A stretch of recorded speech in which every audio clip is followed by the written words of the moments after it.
daleen ak jàmm ci seen sport 221 Teungueth FC qualifié na ci phase de poule Ligue des champions yi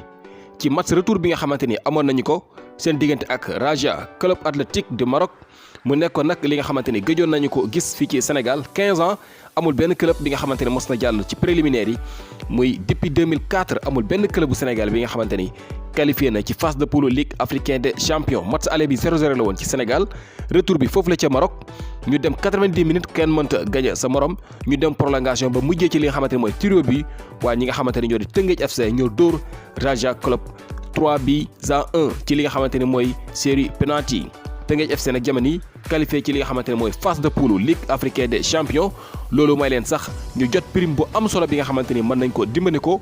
muy 293 millions de francs CFA bi nga xamante ni Teungueth FC dinañu ko jot ngir war ko mën a dimbali ko gannaaw bi ñu qualifié ci li nga xamante ni mooy phase de poule Ligue africaine des champions bi nga xamante ne depuis 15 ans ba lu ko ëpp amul benn club sénégalais bi nga xamante ni mos na fa àgg muy depuis 2004.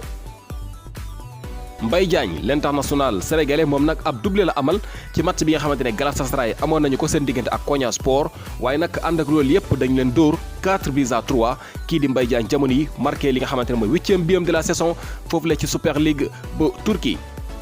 Foot transfert Sergio Ramos capitaine Real Madrid ndax dina des foofu la ci Real Madrid kii di xibaar ñu ngi xam ne offre bi Real Madrid teg ngir kii di Ramos daf ko daal di delloo ndax kat jàpp na ne moom loolu nekkul li nga xamante ni dëppoo na ak bëgg-bëggam moom daal nee na bu fekkente ne Real Madrid parewuñu koo jox li nga xamante ni moom soxla na ko dina daal di bàyyi foofule dem fi nga xamante ne moo di Paris Saint-Germain ndax Paris Saint-Germain jox nañu ko offre bu am solo en même temps xamal nañu ko ne dinañu defar benn équipe bi nga xamante ni moom Ramos ak kii di Lionel Messi dinañu ci dal di bokk ci fàttali 6 mois moo des ci contrat wu kii di Sergio Ramos. Moise Kean nekk attaquant italien bi nga xamante ni mu ngi foofu la ca Paris Saint-Germain di joueur bi nga xamante ne Everton ñoo leen ko daal di abal jamono yi kii di xibaar yaa ngi xam ne waxtaan baa ngi avancé diggante Paris ak Everton ndax kat Paris gis nañu lu fëkk seen bët pare nañu ngir signé kii di Moise Kean daal di koy moom